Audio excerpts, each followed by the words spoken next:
Le petit matin Sud Radio, 5h-7h, Benjamin Glaise. Sud Radio et vous, le sujet est explosif et hautement politique. L'encadrement des loyers est-il efficace ou contre-productif? Aujourd'hui, nous sommes en mesure de répondre à cette question grâce à un rapport d'experts, des économistes indépendants qui ont remis leur rapport au Parlement mardi. On en parle tout de suite avec notre experte en immobilier, Bérénice de Villefloriot. Bonjour Bérénice.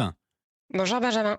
Bon, déjà avant d'en venir aux conclusions de ce rapport, on rappelle peut-être ce que c'est l'encadrement des loyers, Bérénice. Oui, alors très simplement, l'encadrement des loyers, ça veut dire qu'un propriétaire ne peut pas fixer le loyer qu'il veut. Il est mis en place dans certaines villes dites tendues, par exemple à Paris, Lille, Lyon, Bordeaux, Montpellier ou encore Grenoble.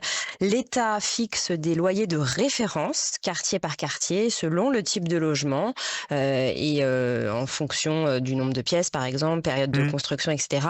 Ensuite, donc ça veut dire qu'il y a un plafond à ne pas dépasser. Si le propriétaire dépasse ce plafond, eh bien le locataire peut contester et demander une baisse, voire récupérer le trop payé. L'idée donc, c'est dans les villes où il devient presque impossible de se loger, on essaye d'empêcher les loyers de s'envoler. Voilà, donc ça c'est l'encadrement des loyers. Venons-en au rapport remis au Parlement par ces deux économistes indépendants. C'est quoi les conclusions? Est-ce que ça marche l'encadrement des loyers? Alors, le rapport dit quelque chose d'assez nuancé. Il est globalement assez sévère envers ce dispositif. Il ne dit pas que l'encadrement des loyers ne sert strictement à rien. Il y a bien un effet sur les prix. Hors Paris, le rapport estime que les loyers sont plus bas de l'ordre de 2 à 4%. Donc, il y a bien un effet.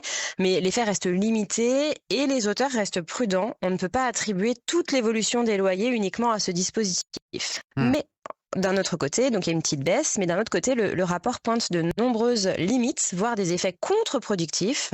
Déjà, le dispositif est mal ciblé. Qu'est-ce que ça veut dire? Ça veut dire qu'on imagine que l'encadrement des loyers, ça protège les ménages modestes. Oui. Et là, surprise, à Paris en particulier, on s'aperçoit qu'une bonne partie du gain va à des ménages plutôt aisés. Pourquoi? Parce que les locataires parisiens sont en moyenne plus aisés qu'ailleurs déjà, et parce que le plafond se calcule au mètre carré. Donc plus votre logement est grand, plus vous gagnez. Et les grands logements à Paris, ce ne sont pas les plus modestes qui les occupent. Bien sûr. Et le rapport évoque un autre effet pervers possible en s'appuyant sur des études internationales. Quand un propriétaire ne peut plus ajuster son loyer, quand il reçoit moins d'argent par mois, il peut être tenté de moins entretenir son logement. Alors être tenté ou tout simplement ne plus pouvoir. Donc à terme, on a un risque sur la qualité du parc locatif. Ce que dit aussi ce rapport, c'est que ce dispositif, il est non seulement difficile à appliquer, mais il est également largement contourné.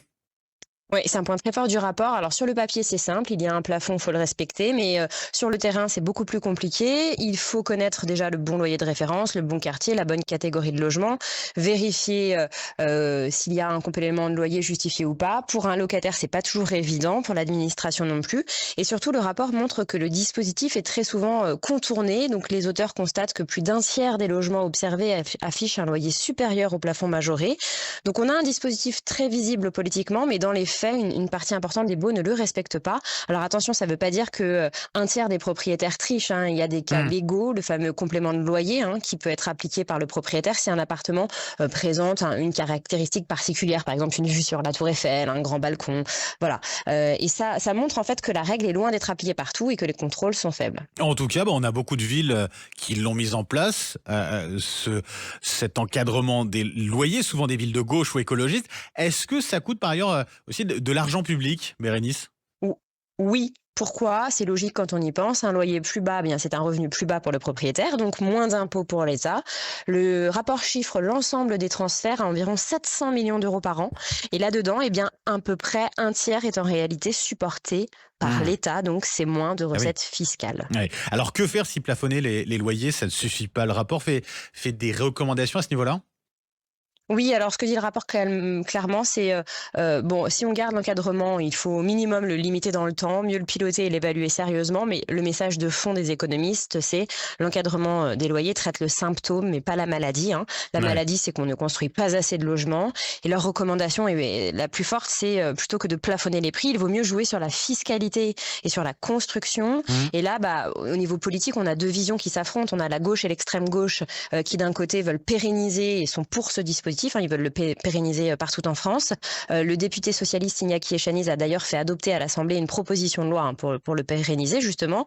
Et donc ça doit passer au Sénat maintenant. Et du côté de la droite et du côté du gouvernement, eh bien là, la lecture est inverse. L'encadrement des loyers produit des effets inverses à long terme. C'est contre-productif. Il y a un vrai risque de réduction de l'offre locative.